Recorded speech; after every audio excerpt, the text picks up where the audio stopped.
Alright, I'm Bubble, also known as Ali Wurds. I have a bachelor's degree in philosophy and have worked with and written about Prometheus Rising over the past 5 years.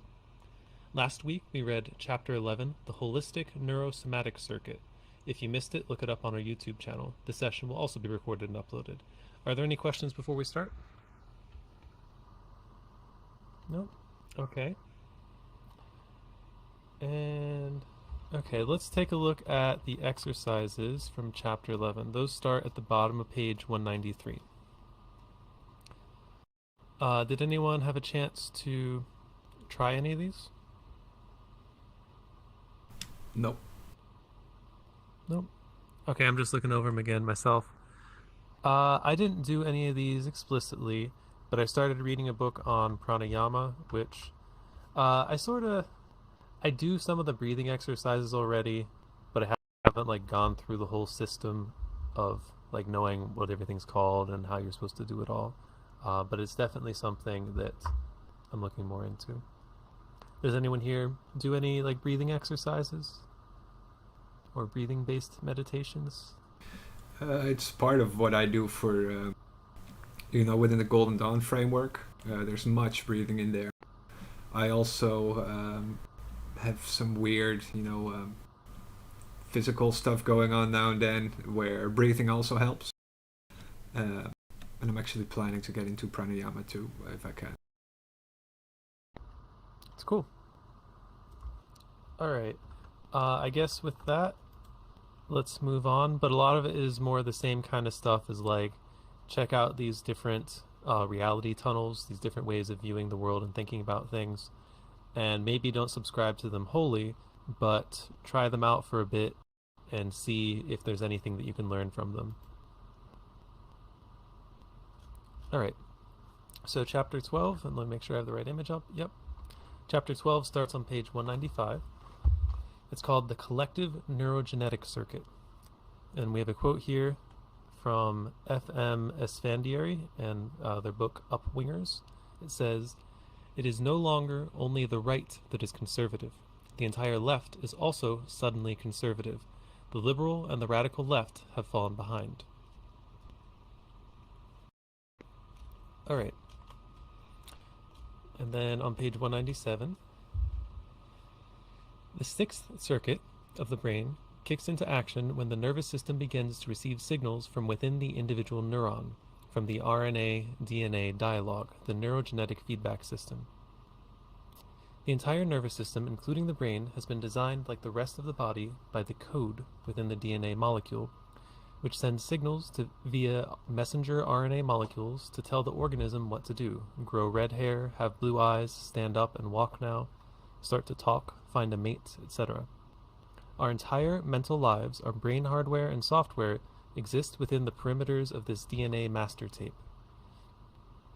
With neurogenetic consciousness, these DNA archives become accessible to brain scanning while awake. Let's try to stay muted, please. Okay. With neurogenetic consciousness, these DNA archives become accessible to brain scanning while awake. They are always accessible as archetypes of the Jungian collective unconscious during the dreaming sleep. The first to achieve neurogenetic awareness a few thousand years ago spoke of memories of past lives, reincarnation, immortality.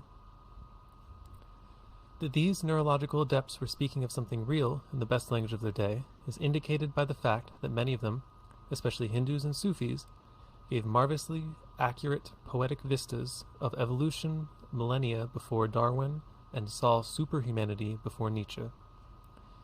The Greeks called this the vision of Pan, the Chinese the Great Tao, Hindus Atman consciousness, the numinous, awful, sublime God, goddess, and demon figures who appear in the initial stages of this awakening are Jung's archetypes of the collective unconscious and are recognized as victors from dreamtime by primitives, as them from city or she by witches, as the weird people in 1,000 folk traditions. Gurdjieff calls this circuit the true emotional center, the Akashic records of theosophy, the phylogenetic unconscious of Dr. Stanislav Grof, the Gaia hypothesis of biologist Margulis and Lovelock, which holds that the biosphere of this planet is one intelligent organism, are three modern metaphors for this circuit. And I'm going to finish this paragraph and recap because there's a lot of references to many different systems and traditions. I should also recap one more time. Please keep your mics muted, folks, at all times. Thanks. I think some people came in here and left. Sorry, Bubble. Yeah, if you come in late, just remember to keep your mic muted unless we stop to summarize and ask for questions. All right. So the Akashic Records of Theosophy, the Phylogenetic Unconscious of Dr. Stanislaus Grof, the Gaia Hypothesis of biologists Margulis and Lovelock, which holds that the biosphere of this planet is one intelligent organism, are three modern metaphors for the circuit. The visions of past and future evolution described by those who have had trans-time experiences during close-to-death or clinical death trauma also describe the Circuit 6 neurogenetic reality tunnel. Specific exercises to trigger neurogenetic imprints are not to be found in yogic teaching. It usually happens, if at all, after many years of expertise in the kind of advanced Raha yoga that develops Circuit 5 somatic bliss. Heavy doses of LSD, of course, always trigger temporary neurogenetic vistas. All right, so it's a good time to pause, and especially for people who are new to these, to just recap that Robert Anton Wilson, will make frequent references to different drugs as they correlate to different circuits, but that is not a recommendation to consume anything. And I also might take slight issue with the statement that heavy doses of LSD always trigger temporary neurogenetic vistas. So yeah, again, this is all just models and coming from the mouth of a human. So there's a lot of stuff going on here, and it starts to get pretty trippy as you get past Circuit 5, because these are circuits that are effectively, in the worldview of Robert Anton Wilson as presented in this book, not very present in humanity. Like, there are people that have these experiences. There aren't that many people who have had these experiences, and there are even less people that have integrated those experiences to be able to access them with relative ease or consistency. So this sixth circuit, he's claiming, and again, a lot of this, everything should be taken as a map, as a model. He's claiming that this is when the nervous system begins to receive signals from within the individual neuron. So he's claiming that there is some sort of dialogue that goes on between RNA and DNA, and that much is effectively true, but that this creates, that there is sort of a consciousness contained in these DNA archives that become accessible to brain scanning while awake, he says on page 197. You're going to find that there is a strain of New Age philosophy that holds that DNA contains all of your ancestral memory and that it can be accessible through various practices. Whether or not it's actually DNA that contains those ancestral memories or some sort of collective unconscious or something else, I could hypothesize endlessly, but the important thing is that it is possible to have this kind of experience of experiencing trans-time. It's a neurogenetic collective, a collective neurogenetic circuit. So like the experience of, yeah, go ahead. Question. Yeah, not really a question, but more a comment. Alias has this cool idea that he presents sometimes in conversations, where people who report to have these kind of experiences, they might have the convincing impression that they are in fact experiencing, all their ancestral memory through their DNA or whatever. But this might be, an internal experience. It doesn't necessarily mean it's actually happening, There's this other meme or theme that you often see, people reading like a dream, a book in their dream that has all the answers to life and so on, right? So the idea that you can have the feeling of this aha moment, like I understand all now, but in reality it's not actually taking place, but it's just lighting up this hardware you have inside you, that is giving you that feeling. The aha moment is there, but the information isn't, if you know what I mean. that was an interesting idea that Alias keeps offering up that I just wanted to throw out there. Seems kind of relevant, you know? Yeah, absolutely. You can definitely have the experience of just feeling as though something is meaningful or just the sublime while having visions of experiencing many lives all at once without it necessarily imparting any sort of wisdom. But it is suggested by some people, probably myself some of the time.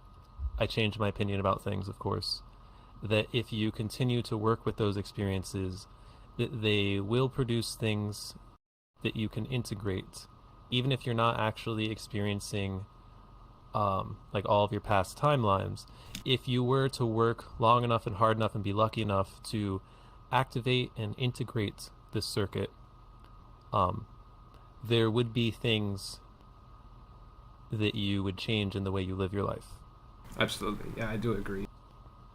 Yeah. It can still be useful. And there is also, I wanted to say... Another model I'd like to throw out there. Go ahead. Sorry, one more thing. Yeah, it's we're also dealing with lag, you know, Europe and America. We're going to talk through each other every so often. I'm sorry about that. But yeah, there are also perhaps, you know, I'm not dismissing the idea that there might be sincere experiences of these past impressions, so to speak, you know. But there is also the aha moment without the information. So it's up to the practitioner, I suppose, to navigate, take on the experience, like you say, and work with it to figure out the wheat from the chaff, I guess. Yeah, enough talking now, sorry. Yeah, absolutely. If there's nothing to be integrated, it might be a wonderful aesthetic experience that could be cultivated into something more. But like, you wouldn't want to stop there unless you have some reason to stop. But what I was going to say is another model that I tend to use is that there are analogous patterns of information flow that can work on multiple time scales and space scales, and time and space being interrelated. But don't take this literally, but if you look at a picture of a space nebula that's colored the right way, it looks like connections of neurons. And I'm using that as a metaphor to show how patterns of information flow in your mind, especially in an altered state, might line up with other patterns of information flow that give it a sort of resonance that could impart the same kind of experience without you literally experiencing other people's past lives. Right, and what do you mean by there are many different resonance? models to explain. I don't want to go off on too much of a tangent, but Yeah, I developed... that's- I tried to project past the 8 circuits in here into 4 new circuits because I think there's a repeating pattern of 4 circuits. And I don't claim to have fully experienced or activated or understood the things that are beyond there, but more so that I have the 3rd circuit skill to identify a pattern and try to play language games to describe something that would come after. Right, so but resonance is would your... be like... yes. The resonance would be a little bit like things being in harmony, things having information flows that are in common. So like a neural network on a computer could transmit information in a very similar pattern to a neural network in the brain of a worm. And that might impart some sort of experience of what it's like to be a worm, theoretically, to the computer or anyone that can understand what's going on in the computer without you literally experiencing the life of that worm. Cheers. Yeah, thanks. Yeah, but I don't want to ramble too much. Okay. So that was really just the first page. I just wanted to recap it because it's introducing a lot of unusual content. So we're going to continue on page 198. The neurogenetic circuit is best considered in terms of current science as the genetic archives activated by excitement of anti-histone proteins, the DNA memory coiling back to the dawn of life and containing also the genetic blueprints for the future of evolution. In quotes, "I am he that was and is and shall be," a sentence from the Egyptian Book of the Dead in hieroglyph, and in his own handwriting, was found on the desk where Beethoven composed the Ninth Symphony and all his later eon-spanning evolutionary music. One judges from this and from the music itself that Beethoven had opened the neurogenetic circuit. Here dwell primordial archetypes far older than language, yet newer than tomorrow. Personifying this circuit as a being, Crowley tells us, the babe in the egg of blue, and it says the final image of Kubrick's 2001 A Space Odyssey, that's from Robert Anton Wilson inserting his interpretation. The babe in the egg of blue represents the higher self. The connection is with the symbolism of the dwarf in mythology. In his absolute innocence and ignorance, he is the fool, he is the savior, the great fool of Celtic legend, and the pure fool of Act 1 of Parsifal. He is also the green man of spring festivals. So we see him fully armed as Bacchus, Bacchus Diephues, sorry, I don't know Greek, male and female in one, the bisexual Baphomet, and Zeus Arhenothelus, Zeus Arhenothelus, equally bisexual. He is shown in this full form in the tarot trump 15, the devil. But the small person of Hindu mysticism, the dwarf, insane yet crafty, of many legends and many lands, is also this same silent self of a man, or his holy guardian angel. So Crowley also kind of spews out knowledge, but if we link together a lot of the stuff, he's saying that the babe in the egg of blue represents the higher self, and you can connect it to a bunch of different fool archetypes, and that silent self of a man who's like the child in the egg of blue, or like a dwarf or a small person, is representative of the holy guardian angel, according to Crowley in whatever's being quoted here. These images are not poetic whimsies by Crowley. They reappear in the dreams of individuals, the personal myth of the night, in the myths of all peoples, the impersonal dreams of the species, and of course, over and over in UFO contact stories. Study the next two images carefully. Alright, hopefully those can be seen well from where you're sitting. So this one on the left is reminiscent of the Devil card in the Thoth deck by Crowley. It says Circuit 6 Neurogenetic Consciousness. This symbolizes a pan-like god displaying the concept of genetic memories symbolized by the human-animal seed in the testicles. So there is genetic information transfer from generation to generation. So even outside of all of the cultural baggage and ways in which you are robotized and brainwashed, to use Robert Anton Wilson's language, by the means of control, the matrix of control, to borrow from William S. Burroughs, there is still information transfer that controls, at the very least, the hardware of your biocomputer, just from the genetic material of the sperm and the egg. And then on the right, we see a woman with a moon, there are flowers, and she has a bird. I'm going to guess it's a dove, and it says, another archetype from the neurogenetic archives, collective unconscious. The Great Mother, symbolizing the genetic memories, is illustrated by the flower, bird, etc. Does anyone have any comments or questions or ideas looking at these pictures?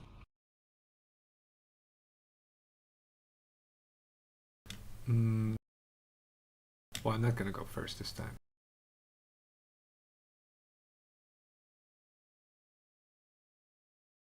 Anybody? Go ahead. I am really thankful you guys have me here to listen.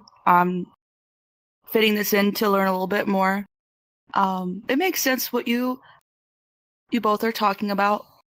And from my spiritual experiences, really definitely confused with my role, but definitely been finding my way spiritually through my dreams with premonitions and astral projecting. I just came across this room and it feels like I'm really sinking in here, not really sure what to put in, but more so I'm just really in sync with the universe. So that's it. That's great. Yeah, awesome. Glad you found this place, Mary. Hope you're enjoying the ride. Thank you. I am. Thank you. Yeah, about Sorry, my really ignorant boyfriend's here. Oh, that's all right. so I'm gonna be muting most of the time, but I will be listening. Awesome. Yeah, that's fine. Thanks. Yeah. So about the actual pictures, it's hard to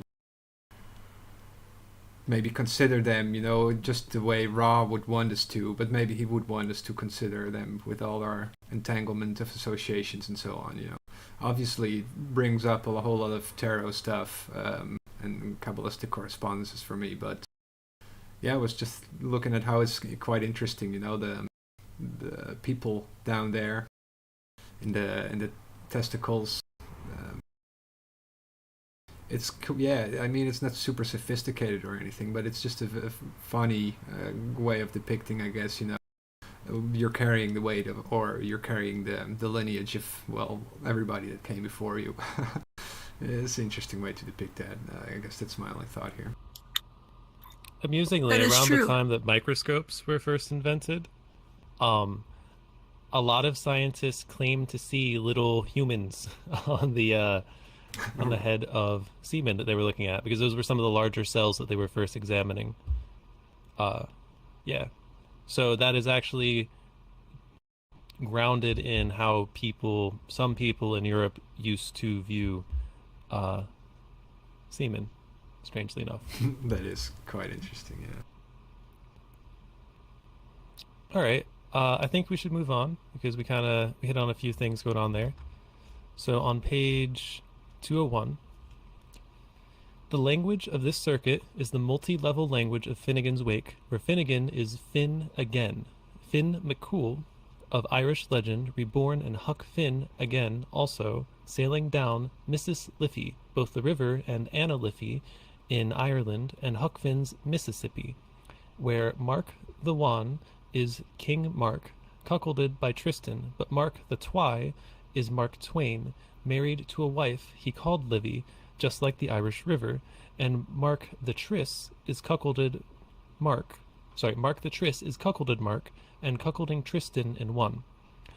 While Marcus Leon is all of them, plus Mark the Apostle is emblematic lion, always shown with him in medieval art, Leo the lion, Leo and the zodiac, and all associated fire signs, and one of the four old men, Matt Gregory, Marcus Leon, Luke Tarpey, and Johnny McDougall, who haunt the dreamer all night long, symbolizing the four evangelists, the four bedposts surrounding the sleeper, the four antique circuits, the four suits of tarot or ordinary playing cards, the four elements of the ancients, and all the other fours that Jung has found omnipresent in the collective unconscious. To parallel the evolution of the first four circuits in human and mammalian history, Joyce also offers the four stages of the development of the grace hopper: egg, larvae, chrysalis, adult, and such dream logical quartifications as egg burst, egg blend, egg burial, and hatches hatch can. Their witherings and their marryings and their buryings and their natural selections, a human pest, cycling pissed and recycling past, and there he goes pust again, etc. This archetypal circuit is replete with what Jung called synchronicities, meaningful coincidences, which he attributed to the circuit's roots in what he called the psychoid level, below the personal and collective unconscious, where mind and matter are not yet differentiated, the royal highway of the DNA, RNA, CNS, central nervous system, telegraph in Tim Leary's metaphor. Such synchronicities are a sure sign that you are dealing with the neurogenetic circuit. For instance, in a Finnegans Wake study, we were all convulsed with laughter when noticing that Tutankhamun is not just a parody of the American curtsy pie motel names, but another of Joyce's countless puns on Tutankhamun. At this point, my wife entered the room to inquire what was so funny. When we explained, she said, "That's a synchronicity. I was just watching a TV program about Tutankhamun."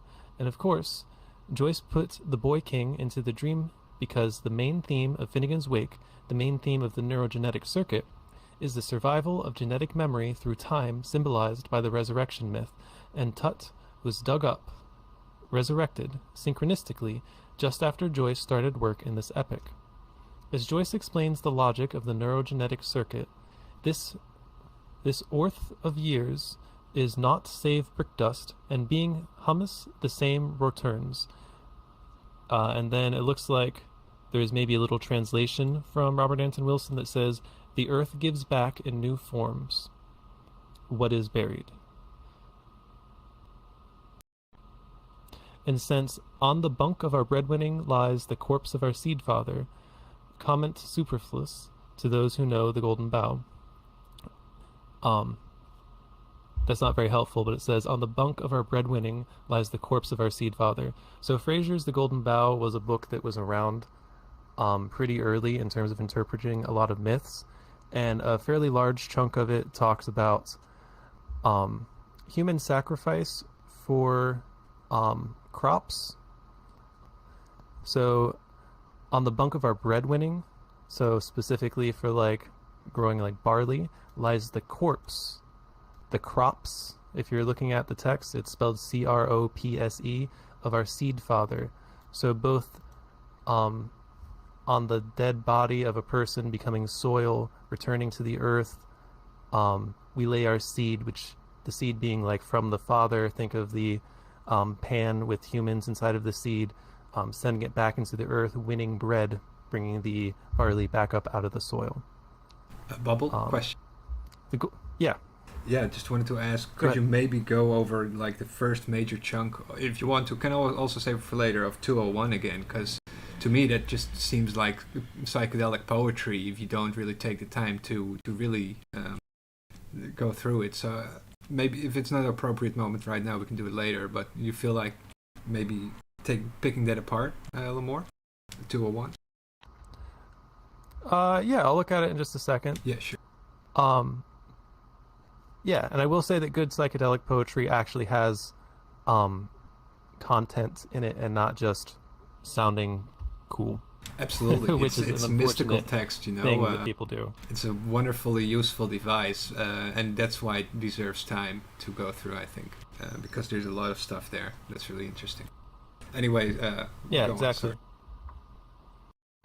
And then after that quote we just read, so we're just going to get to the end of this paragraph and then jump back up to 201. Fall if you must, will rise you must. Sorry. Fall if you but, will rise you must. But fall is spelled with a PH, so like phallus. Fall if you but, will rise you must. There's a whole thing in Finnegan. He's falling off of a ladder while he's building a wall. So he fell, and it's also like the fall of man from the Garden of Eden.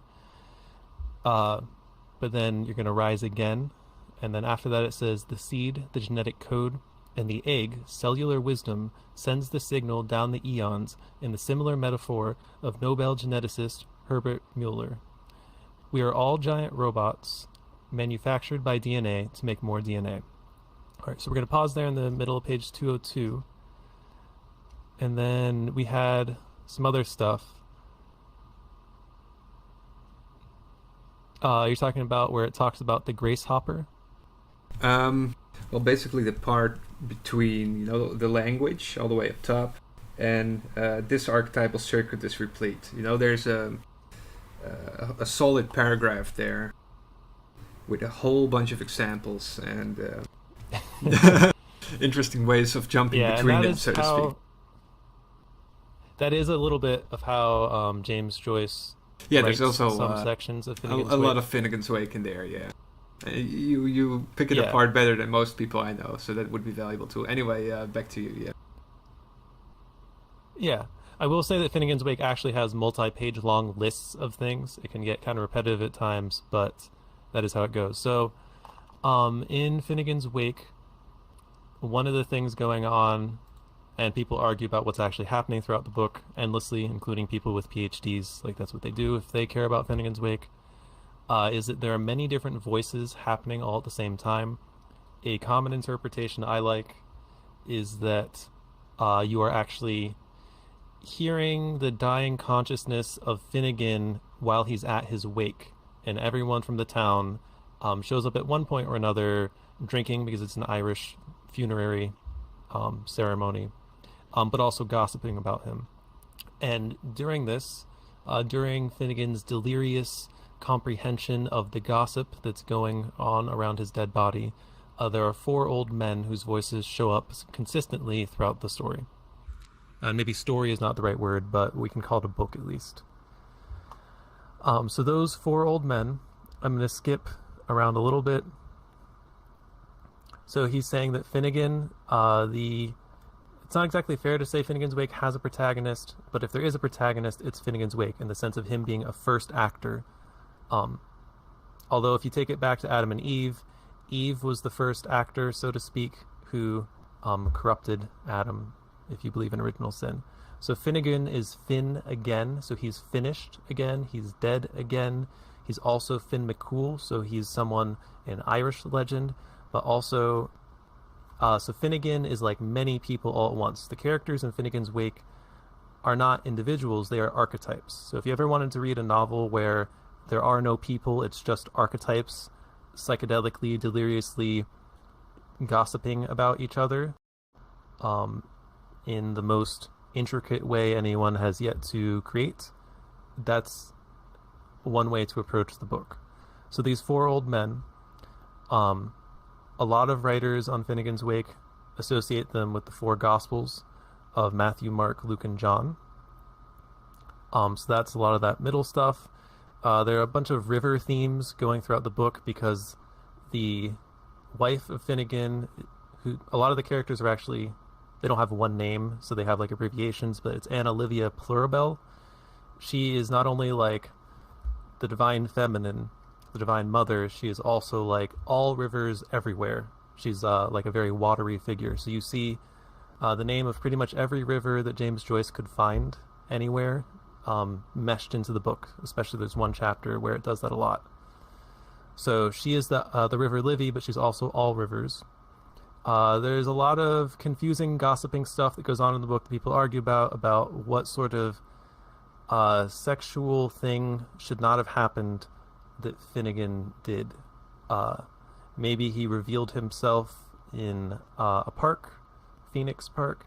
Maybe he touched someone he wasn't supposed to. Maybe it was actually a priest who did it, and then people just got the story wrong. There's a lot of people getting stories wrong, in my opinion, in Finnegans Wake. I'm an expert. I've just read a few books about it. So those 4 old men whose voices you hear throughout the book are related to the 4 Gospels in the New Testament. They're related to different signs, zodiac signs. So he says Mark is Leo. I guess he doesn't talk as much about the others, but if you look down more towards the middle, it says the 4 evangelists are also the 4 bedposts surrounding the sleeper. One interpretation is that Finnegan's actually asleep, he's not dead. It's the 4 antique circuits, meaning circuits 1 through 4 could be associated with the first, with the 4 old men. But also the 4 suits of the tarot. If you remember, in a different chapter, we had an image that associated the 4 suits of the tarot with different circuits and tarot cards and zodiac signs. It's that again, but they are archetypal voices inside of Finnegan's head as he's either sleeping or dying or already dead or whatever. But also they're the 4 elements. So those 4 voices are like the archetypal 4. Carl Jung, who was actually in correspondence with James Joyce, Carl Jung read Finnegans Wake while it was being written. They spoke quite a lot. Carl Jung was doing psychoanalysis sometimes on James Joyce's daughter. So they had a very close relationship, and some people write about maybe how much that influenced the book. But it's hard to talk about Finnegans Wake without rambling in every direction all at once. So those 4 voices get related to, there's a recurrent story, like a fable. Some of you have probably heard the story of the ant and the grasshopper, how the ant stores up food for winter and the grasshopper doesn't, so the grasshoppers die off in the winter. It gets called by the words shift every time it shows up, but it's the ant and the grace hopper. So we're still in around the middle. And that also has 4 stages of egg, larva, chrysalis, and adult. And what I was going to say about Jung that I left out is that Jung had this theory about how trinities, his mandala work, he had a period of doing a lot of stuff with mandalas, heavily emphasized that things were broken up into groups of four. And that also lines up with Vico's 4 repeating eras of history, which line up with the first 4 circuits, which is why why Robert Anton Wilson talks about Vico earlier on in the book when we're talking about like the progression of cultures. And then there is that last little bit of Finnegan text that says egg burst, egg blend, egg burial, and hatches hatch can. So the egg burst is the hatching, or maybe the egg being laid, and then egg blend is like the larva, and then egg burial is like the chrysalis of the grasshopper, and then as it's dying, it's being reborn, hatches hatch can, into an adult, which repeats the process. So that's the first quote.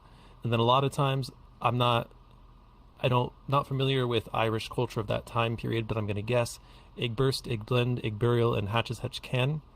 That probably, the rhythm of there probably lines up with some sort of phrase or saying or common folk song from that period. And if you wanted to do research on it, you would be able to find probably that he started out with a common folk song or phrase, and then he slowly replaced and erased and edited the words to make them match up with what he was trying to say. And then after that, it says their weatherings and their marryings and their buryings and their natural selections. So you have 4 things again. Their weatherings. So I guess like as they're growing up, their marryings, as they mate, they produce their offspring, they die, and then the children that survive are the natural selections. Those are the things that get passed through the DNA in the neurogenetic circuit. And then we have one more thing. It says, a human, pest, cycling, pissed, and recycling, past, and there he goes, pust again. So when you see in Finnegans Wake, like parentheses with a PT word usually, there's usually an S in there also. There are theories about what that is, but some people think that it is someone like knocking on the coffin, or maybe that it's a branch knocking on the window next to his bed. But there's something supposedly outside the delirious dream world of Finnegan that's sort of intruding on his consciousness. So you have a human, so you have like the individual, and then the cycling, so they repeat their cycle, and then recycling, people die and get reborn over and over again, and there he goes again, meaning that it keeps repeating, but the things that some parts of it get recycled and go again, fin again, and it might make more sense if you think about fin being end in French. Yeah.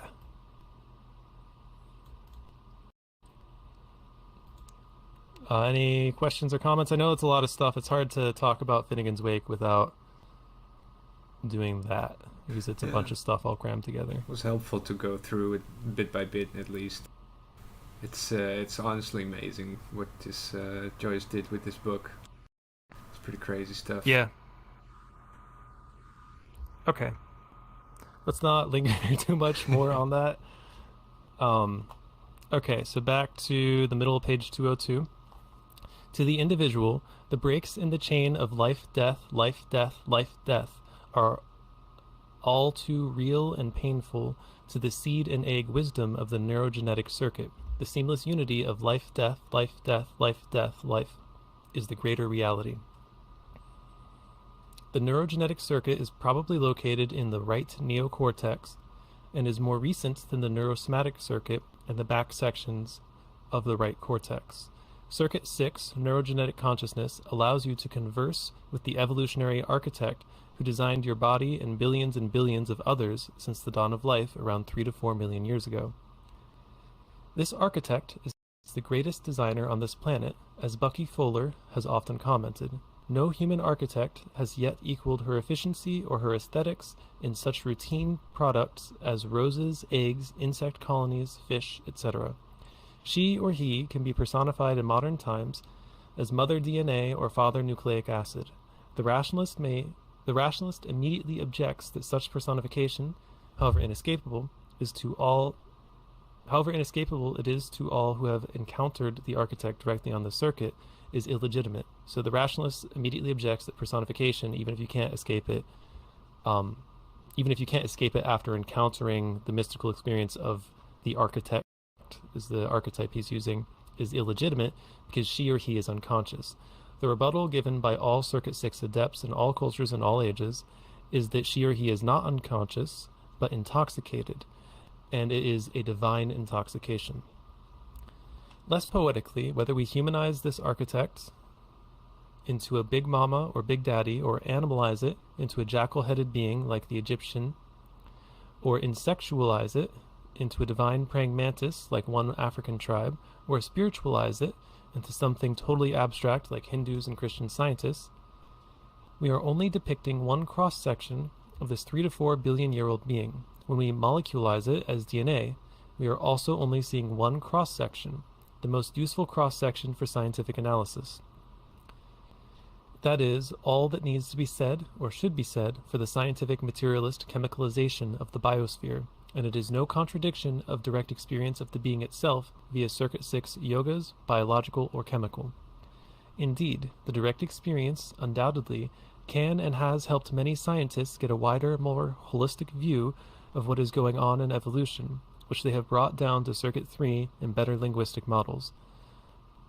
Tyler, I'm probably saying it wrong, Deschardins is one, but not the only example of a scientist whose evolutionary model has been improved by such direct Circuit 6 experience. For those who have not yet had Circuit 6 experience, and most of humanity will possess the technology to turn on the circuit at will within the next 20 years, this evolutionary perspective might possibly be conveyed by a series of quantum jumps in perspective. So if you haven't yet had this experience, maybe we can convey it by the following. The individual can make mistakes, even fatal ones. Consciousness of circuits 1 through 5 is far from infallible, and we all get into messes, and sometimes they kill us. The gene pools can make mistakes, but less frequently. Most gene pools have a lifespan far beyond any individual, but by a factor of many thousands. Obviously, if we judge intelligence by survival, gene pools made up of the information of many million individuals are more intelligent than any individuals or even geniuses. Einstein was not as smart as the Jewish people collectively. He created relativity and was smart enough to escape the Nazis. The Jews historically created dozens of ideas as important as relativity and survived hundreds of pogroms. The species is even more intelligent than the gene pool. It lives millions of times longer than any individual, many thousands times longer than any gene pool. The biosphere, Gaia, the DNA script, is more intelligent than all individuals, gene pools, and species. It has survived everything thrown at it for nearly 4 billion years, and is getting smarter all the time. It is on the edge of achieving immortality. Through the 6th circuit, it has a better eye to see itself and judge its trajectories than ever before. It is getting ready to leave this planet and expand across the universe. Beethoven, to cite him one more time, said, "Anybody who understands my music will never be unhappy again." That is because his music is the song of 6th circuit, of Gaia, the life spirit, becoming conscious of herself, of her powers, of her own capacities for infinite progress. Alright, that's the end of the chapter except for the exercises. Would anyone like to say or ask anything before we do a recap of everything that we just read?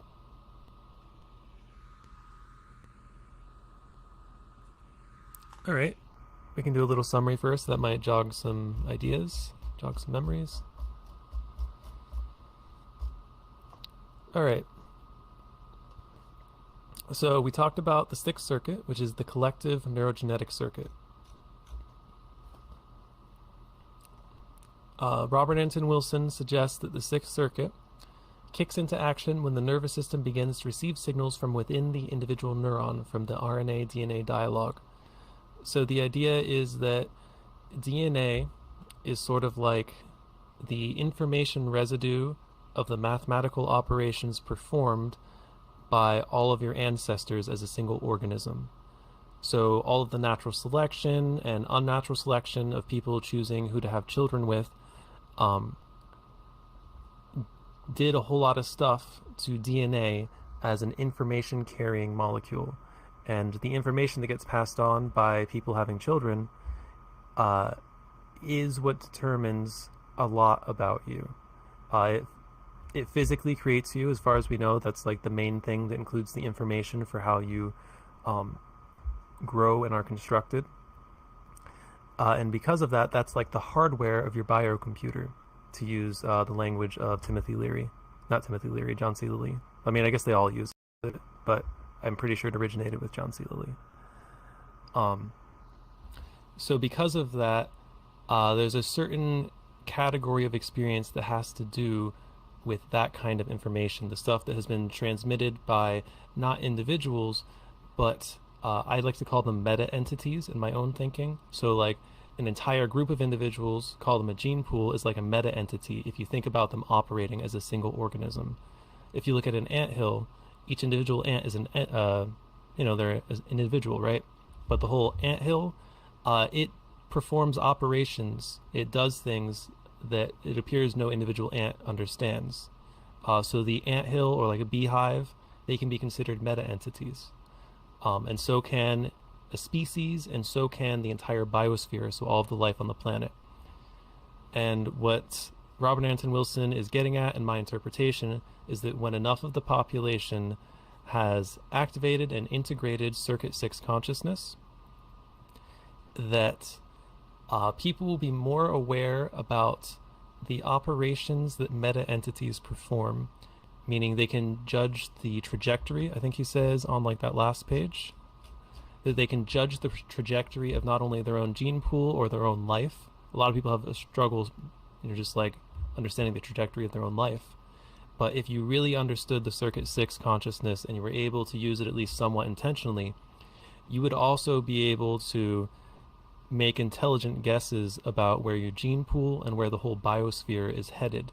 And not only that, with enough skill and cooperation, you would be able to organize people to intentionally shift the biosphere in specific directions. And then, according to the space migration, intelligence, and life extension stuff of Robert Anton Wilson and Timothy Leary, that meta-entity of the biosphere of Earth would spread itself across the galaxy. But that can only happen effectively once enough of humanity has activated and actually understood the Circuit 6 experience. So that's my summary of what's going on and what he's talking about here.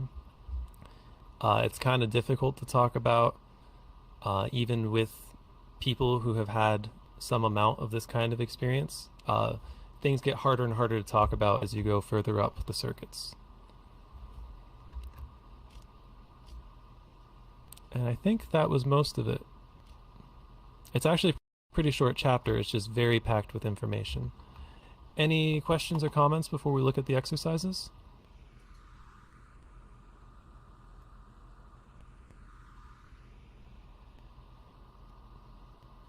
You've explained right. Pretty much everything so far very well. So, no for me. Thanks. Okay, cool. Let's take a look at these exercises. All right, the first one, and we're on page 204 right now, says list at least 15 similarities between New York or any large city and an insect colony such as a beehive or termite hill. If you can't think of at least 15, read Edward Wilson's Sociobiology. Contemplate the information in the DNA loop which created both of these enclaves of high coherence and organization in primate and insect societies. Number 2 says, read the Upanishads, and every time you see the word Atman or world soul, translate it as DNA blueprint. See if it makes more sense to you that way. Contemplating these issues usually triggers Jungian synchronicities. See how long after reading this chapter you encounter an amazing coincidence, like seeing DNA on a license plate, having a copy of the Upanishads given to you unexpectedly, seeing an image like Crowley's Pan or Great Mother in a work of popular art. 4. Explain such a synchronicity when it occurs in Circuit 3 rationalist terms, mere coincidences. 5. Psychologist Barbara Honegger explains synchronicities by saying that the right brain hemisphere, where this circuit is located, moves you in space-time to the place where the synchronicity will occur, while the rationalist left brain invents rationalizations to go there. Synchronicities are a language through which this circuit communicates with the left brain, in this theory, anyways. So synchronicities are a language through which this circuit communicates with the left brain in this theory. Try explaining coincidences by that theory. What messages is your right brain trying to send your left brain? 6. Jung and several of his disciples, Coleman, Steger, and Fiedler, have suggested that UFOs are messages from this collective DNA circuit to the left brain. What do such messages mean? What is the right brain trying to tell us? Alright. What do you all think of these exercises? Have any of you thought about these kinds of things before?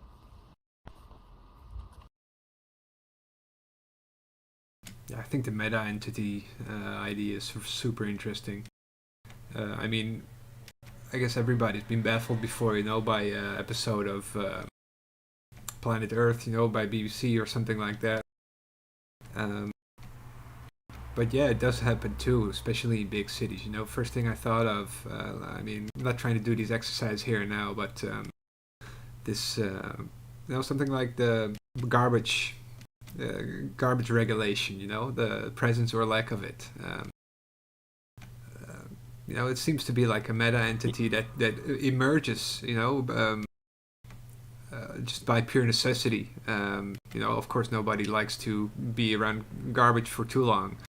But then the way it does that, it becomes super nebulous, like different companies, different people, different streets, different routes, and so on. Yeah, it's really weird stuff.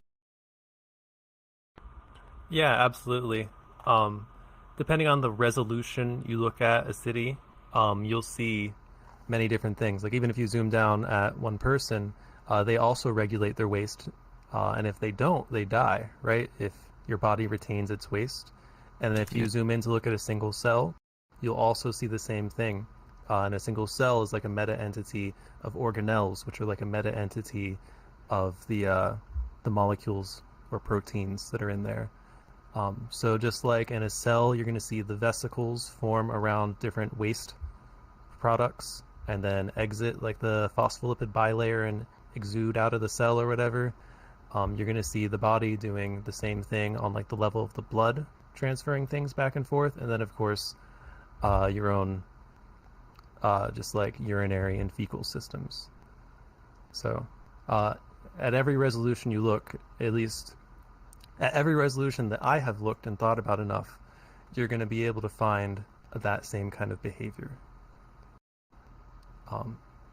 And I don't think it's useful to just think about it as waste. I think it's better to abstract it away from as much as possible, any specific language until you want to zoom in and focus on a particular kind of thing. Because like the patterns of waste dispersion can probably apply to like heat or like electricity, or maybe the way a pamphlet distributes in an oppressive country. You're going to find a lot of the same kinds of information flow patterns if you think about it long enough. Yeah, for sure. But yeah, maybe we should save these exercises for later. Yeah, let's do that. I think number one is super interesting though, maybe to come up with at least one, if anybody wants to do that. One example of, a type of entity, meta-entity, meta-entity, and so on. Yeah, exactly. All right. So if no one has anything else, thank you for coming to today's session. A recording will be up on YouTube in the coming days. Join us again next week, same day and time. You can follow what I do outside VRchat over at my Linktree, which is linktree/elephantwords, linktr.ee/elephantwords. If you haven't already, join VRM Discord. The URL is in the lobby. Consider supporting VRM by donating, supporting on Patreon, or becoming a volunteer. More information at vrmystery.school/support. This is the end of today's session, but feel free to mingle in the lounge. Awesome, that's a wrap. Thanks again, Bubble. Great session. that's like 1 hour Yep, exactly. it's good. Yep, short chapter, but a lot of stuff in it. Yeah, that was crazy.